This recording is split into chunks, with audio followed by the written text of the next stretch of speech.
Assalamualaikum warahmatullahi wabarakatuh. Bismillahirrahmanirrahim. Saya Alvina Rahmatullah Ahmad, perwakilan dari kelompok 2 yang akan mempresentasikan tentang periode Khulafaur Rasyidin 632 sampai 661 Masehi pada mata kuliah Peradaban Islam dan Islam Nusantara dengan dosen pengampu Bapak Nasobini Kisuma. Dan untuk anggota kelompoknya terdiri dari Ainul Yakin Sugianto, Serlina Wahidah Andikayanti, dan saya sendiri, Alvina Rahmatullah Ahmad. Baik, untuk materi yang pertama akan disampaikan oleh saya sendiri, yaitu tentang periode Khulafaur Rasyidin. Baik, untuk materi yang pertama yaitu tentang periode Khulafaur Rasyidin 632 sampai 661 Masehi, yaitu masa di mana sebelum Islam datang, masyarakat Mekah mengalami problematika yang sangat besar, yaitu permasalahan tentang akidah, yang dimana mereka menyembah berhala, serta kerusakan moral, seperti pembunuhan, perjudian, mabuk-mabukan, dan lain sebagainya. Zaman tersebut adalah zaman jahiliyah. Untuk mengatasi rusaknya moral masyarakat Mekah, Allah Subhanahu wa Ta'ala mengutus Nabi Muhammad untuk memperbaiki moral masyarakat Mekah tersebut. Dan setelah Rasulullah SAW meninggal, muncullah perbedaan pendapat dari berbagai kaum, yaitu kaum Ansor dan kaum Muhajirin, mengenai siapa yang menjadi pengganti Khalifah Nabi Muhammad SAW. Baik, untuk materi selanjutnya yaitu tentang pembentukan kekhalifahan dan sistemnya. Khalifah adalah sistem kepemimpinan umum bagi umat muslim di seluruh dunia. Sistem pemerintahan dapat dikatakan sebagai khalifah apabila menerapkan Islam sebagai syariat, dasar hukum, dan mengikuti cara kepemimpinan Nabi Muhammad SAW dan Khulafaur Rasyidin dalam menjalankan pemerintahannya. Kemudian pembentukan kekhalifahan dan sistemnya pada Khalifah Abu Bakar As-Siddiq 632 sampai 634 Masehi. Beliau adalah salah satu pemeluk Islam pertama sekaligus sahabat Nabi Muhammad SAW pertama yang dibaiat sepeninggal Nabi Muhammad wafat.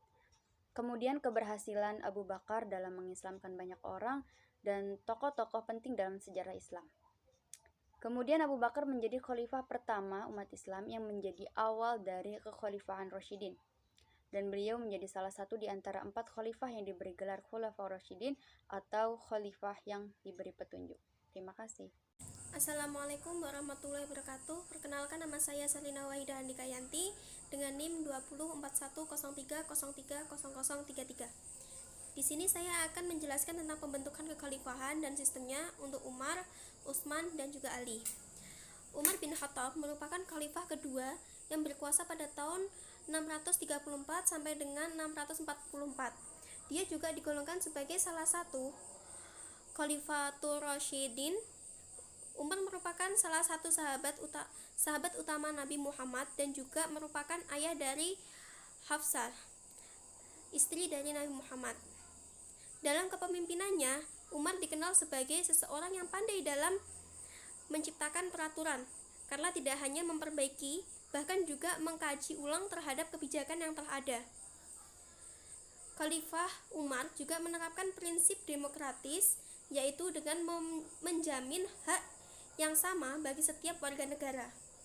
Pada tahun 634 Masehi, ketika pasukan Muslim sedang bergerak menaklukkan Syam, Abu Bakar jatuh sakit. Dan ketika itulah Abu Bakar berpikir untuk menunjuk satu orang penggantinya.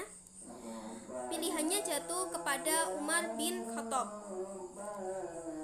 Pandangannya yang jauh membuat Abu Bakar yakin bahwa Umarlah pemimpin yang tepat untuk menggantikannya. Namun demikian, sebelum menentukan orang yang akan menjadi penggantinya, Abu Bakar meminta penilaian dari para sahabat besar mengenai Umar. Ia bertanya kepada Abdurrahman bin Auf, Umar bin Affan, Asid bin Hudair, Al-Ansari, Said bin Zaid, dan para sahabat lain dari kalangan Muhajirin dan Ansor. Pada umumnya, para sahabat itu memuji dan menyanjung Umar. Maka demikianlah kaum muslimin pada tahun 634 Masehi atau 13 Hijriah membaiat Umar sebagai khalifah. Ketika beliau sedang menjabat sebagai khalifah, ia menata sistem pemerintahannya dengan memberikan keadilan dan juga kejujuran kepada masyarakat, serta meletakkan dasar-dasar negara yang bersifat demokratis. Selanjutnya yaitu Khalifah Utsman bin Affan. Utsman bin Affan adalah sahabat Nabi dan juga khalifah ketiga dalam Khulafaur Rasyidin. Beliau dikenal sebagai pedagang yang kaya raya dan handal dalam bidang ekonomi, namun sangat dermawan. Utsman bin Affan lahir pada 574 Masehi dari golongan Bani Umayyah. Nama ibunya adalah Arwah binti Qusir bin Rabi'ah. Ia menjadi khalifah setelah melalui proses pemilihan badan syuro yang dibentuk oleh Umar menjelang wafatnya dan memerintah selama 12 tahun.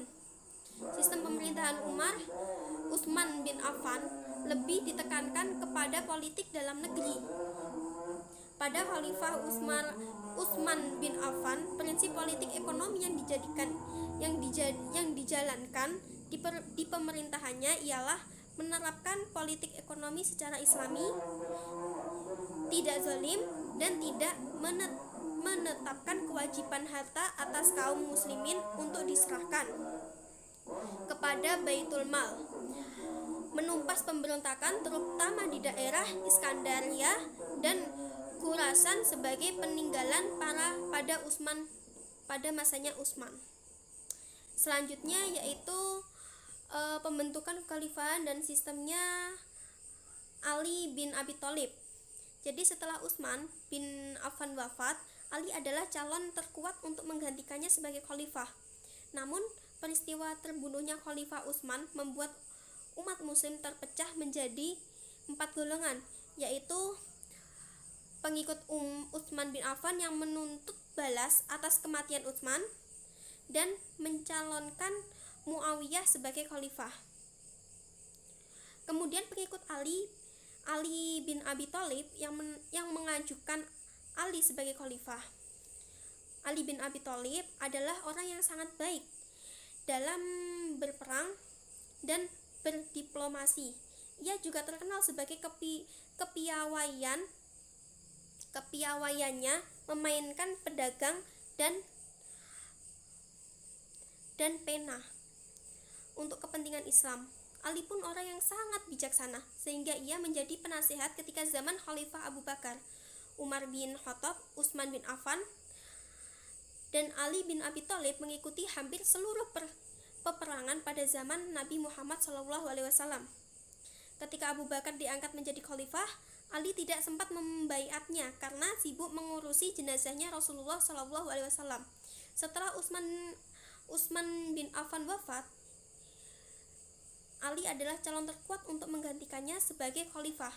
Namun, peristiwa terbunuhnya Khalifah Utsman membuat umat Islam terpecah menjadi 4 golongan, yaitu pengikut Utsman bin Affan yang menuntut balas atas kematian Utsman dan mencalonkan Muawiyah sebagai khalifah. Kemudian pengikut Ali bin Abi Thalib mengajukan Ali sebagai khalifah. Tindakan pertama yang dilakukan oleh Ali bin Abi Thalib setelah menjabat sebagai khalifah adalah menarik kembali semua tanah yang telah dibagikan pada masa Khalifah Utsman untuk dijadikan sebagai milik negara dan menggantikan semua gubernur yang tidak disenangi oleh rakyat. Pemerintahan Khalifah Ali dikatakan sebagai pemerintahan yang tidak stabil karena muncul sekali banyak pemberontakan dari internal kaum muslimin, dan pemberontakan pertama dilakukan oleh Talhah dan Zubair, diikuti oleh Siti Aisyah yang kemudian memicu terjadinya Perang Jamal.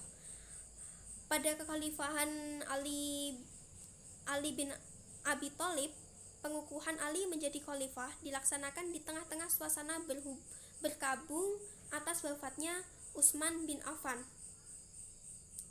Pertentangan dan kekacauan serta kebingungan umat Islam Madinah, Ali bin Abi Thalib dibaiat oleh mayoritas rakyat dari Muhajirin dan Ansor serta tokoh sahabat yaitu Tolhah dan Zubair dan sahabat yang lainnya juga.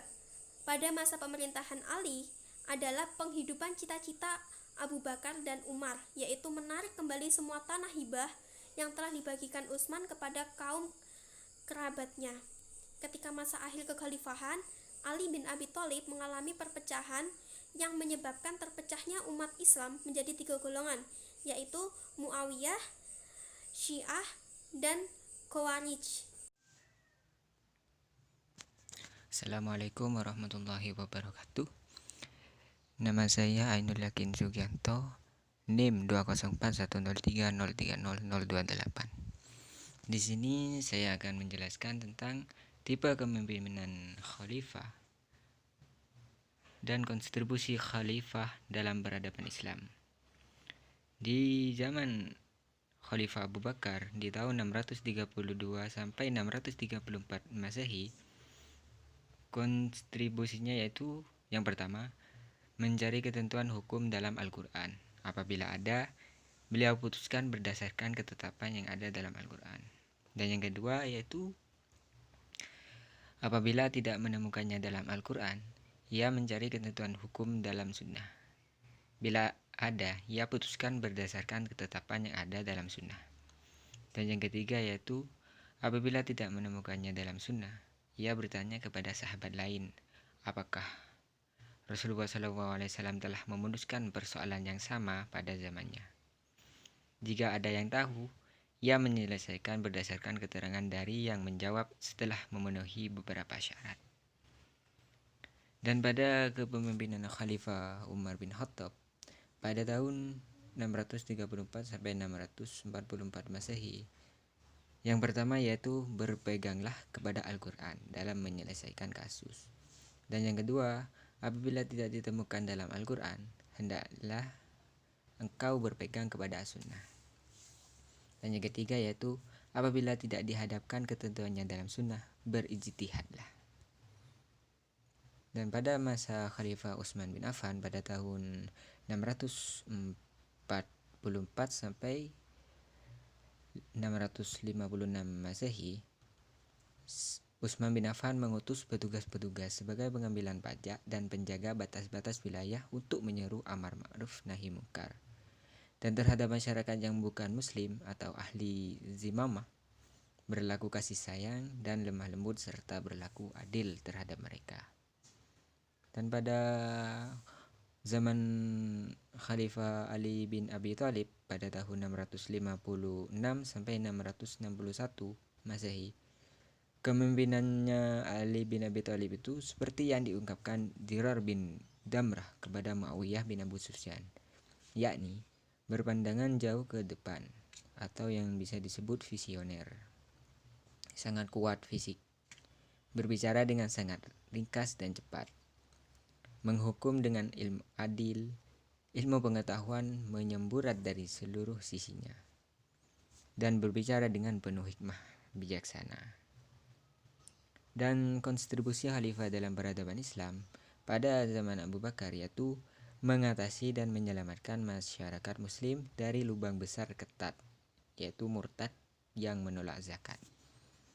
Pada masa Khalifah Umar bin Khattab, mengkonsolidasi komunitas muslim di Arab, mengubah masyarakat nomaden menjadi masyarakat yang disiplin atau patriotik, menghancurkan imperialisme Persia dan Bizantium, mengembangkan imperialisme yang kuat termasuk Persia, Irak, Kaldera, Suriah, Palestina, dan Mesir.